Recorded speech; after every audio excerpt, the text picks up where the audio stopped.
All right, welcome to the Adventures of Alcaraz podcast. My name is Julian Alcaraz. And I'm Miranda Alcaraz, and this is week 12 to 13 of the Pregnancy Update podcast. I am now 13 weeks pregnant, and it's cold in this room right now. It's pretty cold. In here with my hands in my pocket. Here we are. We just got back from a trip. We went to San Francisco over the weekend, and this week was kind of like a long week. We had a lot going on. It was a long week. Yeah. Yeah. Let's start off with early on in the week, though. We had a pretty exciting doctor's appointment. We got to hear our baby boy's heartbeat. You almost said his name again. I did, yeah. We got to hear our baby boy's heartbeat, actually, but we hadn't heard it yet. We had seen it on the original ultrasound, so we didn't get to do an ultrasound. No. Which we can talk about in a second, but we did hear his heartbeat. It was funny because we went to the doctor. They didn't really do much. They just asked how are you feeling? I told them, I was having some trouble sleeping and tired, and that I was getting less nauseous and stuff. And then she said, well, you're 12 and a half weeks. I can't guarantee I'm going to be able to. She had a little handheld, monitor thing, or Doppler, I guess is what they're called. And she's like, I can't guarantee that I'm going to be able to pick it up with this little handheld one, but I'm going to try. And right away, when she put that little Doppler on my belly, it was like, vroom, vroom, vroom, vroom, vroom. Yeah. It was so cool to hear. So that was really nice. That was emotional for us. And it's just always so scary that it's not going to be there. And that's why she did say, for a lot of people, she gets a little bit worried about doing it because at 13, 14 weeks, it would be pretty uncommon for her not to be able to pick it up, but we weren't quite there yet. And she did say that if she's not able to pick it up, that she doesn't ever get too worried, but the moms will think oh my gosh, is there no heartbeat or whatever? So yeah, that was risky on her part because I definitely would have been one of those moms leaving there thinking that my baby had no heartbeat if she wouldn't have been able to find it. Yeah, so it was good. It was a good feeling hearing it. I mean, it sounds super wild. He was moving around in there. We could hear him moving because it would be there, and then you'd hear a little swish swish, and then he'd be gone, and then it was a little swish swish, and he'd be back. Yeah. Mm-hmm. So that was really special. We got to leave there feeling really good, happy. That everything's still flowing the way it's meant to be. Yeah, so I had asked her about the ultrasound because I don't know if it's a California thing or whatever, but every time we went to the doctor, are you okay? You're yawning away over here. Yeah. Which one of us is tired? Jeez. I mean, I'm definitely tired. Every time we went to the doctor in California with Knox, we saw him. And I found even because I was did we or am I just remembering it weird? But I have a video of every visit with Knox of us seeing him and him growing. And so we asked them about that because even with Carolina, our one of our trainers who just had a baby, she said the same thing. She definitely saw the baby between the very first visit and 20 weeks. She's if not once, maybe twice. And also my friend in Vegas who's pregnant said the same thing, that she's seen her baby several times. So I don't know if it's us or if we just had a healthy first one so they weren't worried about it, or if it's here. But we asked her about it, and she said that she was really surprised by that. She said that sounds super uncommon, and that we would have to pay for it, which we might pay for one just because we're crazy, but that they only do the 8-week original one and then the 20-week one. And she said we might not have another one the whole rest of the time. It's so wild. Yeah. Which is really, really not the same experience. So she said the reason is that it's not harmful for the baby necessarily, but it does warm them up a little bit or something. I don't know. I think more than anything, it's an expensive thing for us and for them that they're trying to prevent. But for sure. Yeah. But we're gonna. I know, it was just so fun. When we were watching those old videos of Knox, he's kicking around in there and going on. He flipped us off in that one. Remember, he looked right at it and flipped us off. Yeah, he's really funny. It was so fun. Those were so fun. Yeah. I wanted to bring him to one too, so he could see it. But since there's maybe one more, it's yeah. Yeah, so that was a good experience overall. We felt really good. And then fast forward to... It was that same day. Was it? Oh, it was that same day? Mm-hmm. Oh, wow. Mm-hmm. Yeah, it's crazy how much you lose track of days. Later that evening, we had an emotional day. Yeah. So because of that morning, here's the thing, right? Like when you're pregnant and you're working, or even if you just, whatever your normal daily routine is, there's a lot of stuff that you have to find time for. Like these doctor's appointments, like now this is 2 hours out of my day where we're so busy. And then we had some people in town and I hadn't been sleeping. So I was also just like really out of it and tired, but behind because of the doctor appointment and these people being here and just all of it, that I think I was starting to get like pretty stressed about just being able to keep up. I felt like I needed a break. Mm-hmm. And needed alone time and needed to not be working because I felt so behind that I was working in bed every single night until I fell asleep, and then I wasn't really sleeping. I'd be waking up every couple hours or just not sleeping deep at all, and then waking up in the morning and just repeating and trying to find, like, I have people saying, have you picked a doula yet? Have you gone to visit the midwifery yet? Have you found a chiropractor? When's your next doctor's appointment? When are you going to do this? When are you going to do that? And that's on top of, that's just for the pregnancy. And then it's on top of our 30 employees. Like, have you done this yet? Is this ready yet? I need this by this time. Hey, do you have 10 minutes to talk? Hey, can I call you really quick? Hey, do you have time to meet today? And all of that on no sleep is just, I was feeling really overwhelmed. Mm-hmm. And so on Tuesday night, I think it was compounded because of there's a lot of anxiety always that leads up to those appointments.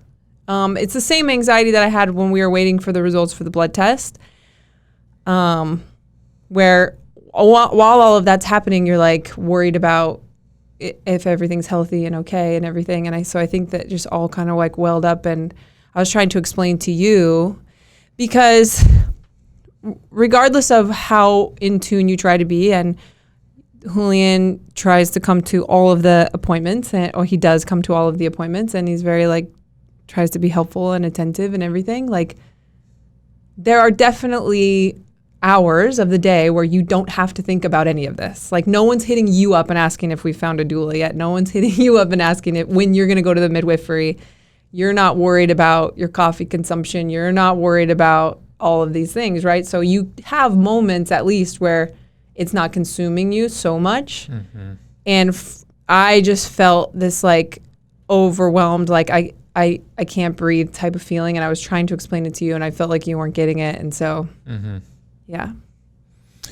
And it happens, I think the hardest thing is definitely just the no sleep that adds to all of that stuff. And it wasn't like, I've definitely lived off of very little sleep on many times in my life, but it's like self-inflicted, to where I stayed up till 3 a.m. working on something and I had to wake up, at 7 a.m. the next day, and I did it to myself. This was, I'm actually trying to sleep and I'm waking up wide awake at 3:30 in the morning with a complete inability to go back to sleep. Yeah. And I get a lot of like comments and DMs and things like that from people who are, again, like super well-meaning, just saying, oh, just take a nap.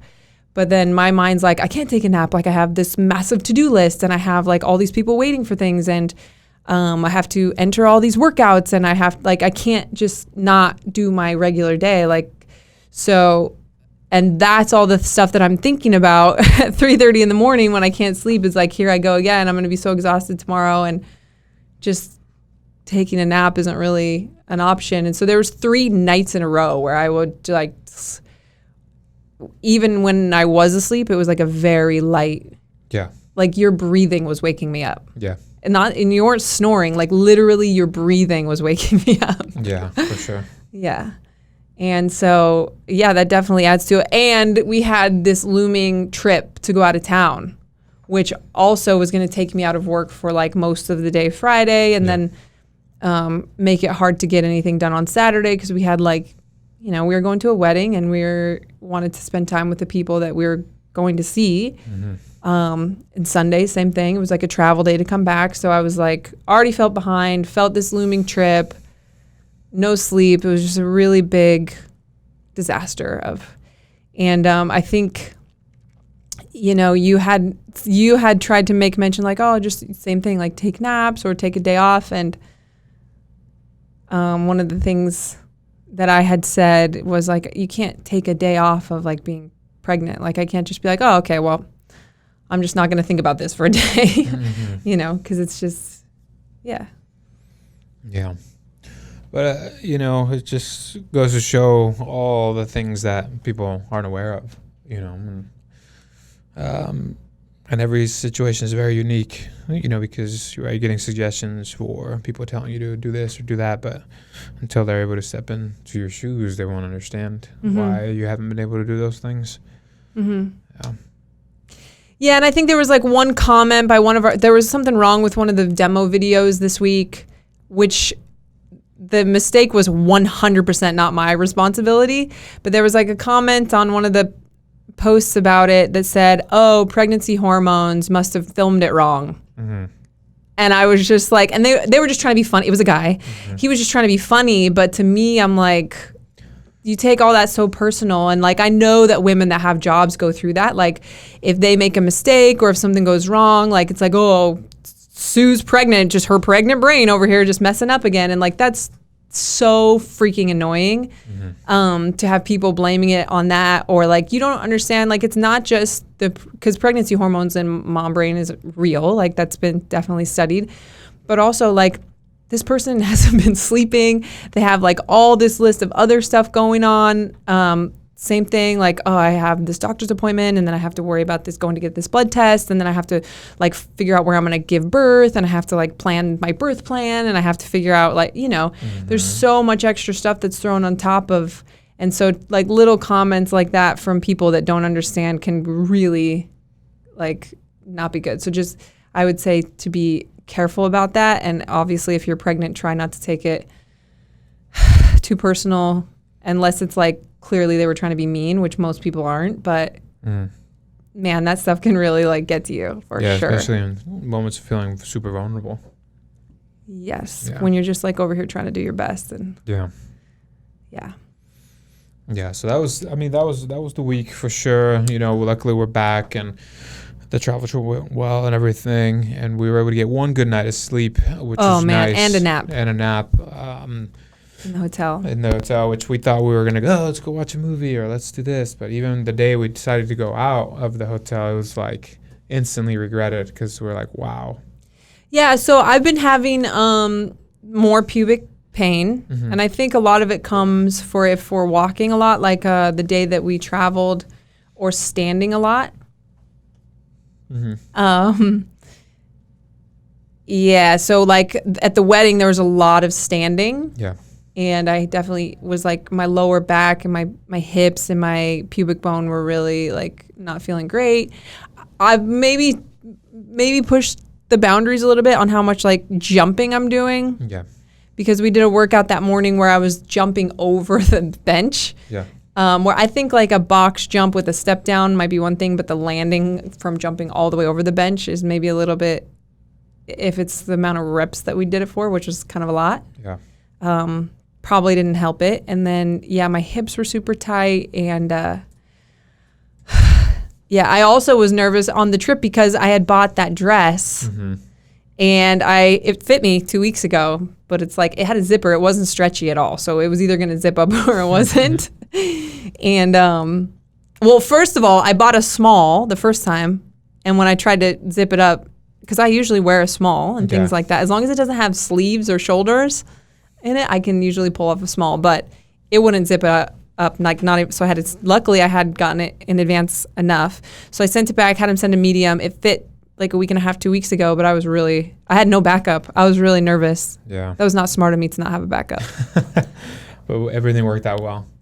Yeah, it fit, and decided not to go with the high heels and just put on some boots underneath my dress, which was just cool anyways. Yeah, absolutely. And definitely we were like one of 3 sober people at that wedding. Yeah. The third person being Molly, who was with us. Yeah. Which is always like, Exhausting. It is exhausting. Yeah, kind of. It is. It was beautiful. It was great. For Good sure. times. But just the travel and the eating out, I haven't been, I feel like, as like ravenously hungry. I've definitely had some headaches coming back. Yeah. I told you while we were on the trip too about how I was feeling very self-conscious about how much bigger I am now than I was at 13 weeks last time. Yeah. Talk about that a little bit. I mean, just like looking in the mirror, or like I wouldn't have had to wear a different size dress yet last time. And I know a lot of it's not just my belly, but like your rib cage expands and stuff like that. But I weighed myself this week, and I'm still only like 5 pounds heavier at 13 weeks, and that's not like too much or anything. I think, that number doesn't sound to me the way that I look at my body and see how much different it looks. Like I look at my body and it looks way more different than just 5 pounds. Right. And like I remember this from last time because I remember Googling it last time so much. Like my legs, like I can definitely see. I'm very lucky in that I've worked really hard and eat really clean. I don't typically have cellulite like almost at all. Right. And I definitely like can see it sometimes, like with certain lighting or certain angles. I'll catch it like in the mirror in videos or, stuff like that. And it's different for you. It's different. It's different for me, and I remember that being something that happened last time too. But it just seems so much. I don't know if more is the word. It's just sooner. Yeah. So I was like texting Morgan, our friend that just had a baby a few months ago, and who was pregnant at the same time as me last time. Like, did you gain like more weight? And she's like, no. Well, I gained like 5 pounds more the second time, but it came on like way faster. And of course, like I've read every message board that says the same thing, but they don't really explain why or anything. So it's just, I guess it's like, I didn't think I would have, because of how I recovered from Knox, and I felt like I got to a place where I was comfortable with how I looked after him. I was like, because I was scared with Knox that I would never feel good about how I looked again. I thought with the second pregnancy that I'm not going to be afraid because I know that I can do it because I did it before. Yeah. But now it's so different that I'm like, well, maybe this one's the one that's just going to wreck me forever. Like I'm never going to be able to feel good about it, or like I'm just this saggy butt syndrome that I have is like my life forever now. And because it's so early, I was like texting Molly like just 6 more months. And that's you and I both know that like. That's a long time. And there's still a good like 3-4 months afterwards that you can't really do a lot about it. Realistically, a good year before you start feeling yourself again. Yeah, if everything goes. Yeah. Okay, so it was just a lot. This week was a lot, I think, with all of that. And the traveling just really takes that out of me. And so I feel that when there's a trip coming up, I can feel it like 3 or 4 days before, the anxiety about that. For sure. And we have a lot of it coming up. Yeah. We're going again in like 2 more weeks, and then 2 more weeks after that we're going again. So. But hey, that was week 13. Right? We're on to week 14, and just seeing what kind of new changes you're going to feel, because every week's different, but everything's moving along. Yep. It is. Yep. I mean, you still look great. You still look beautiful. So. Thank you. Bangs look good. Nice. Yes. Yeah, the effort level of getting ready today was low, but it's okay. It's all right. It's like winter time outside. Just got to be comfy. Yeah. Well, awesome. Thanks so much, guys, for listening to this week's episode of Adventures of Alcaraz podcast. We'll check in with you guys next week.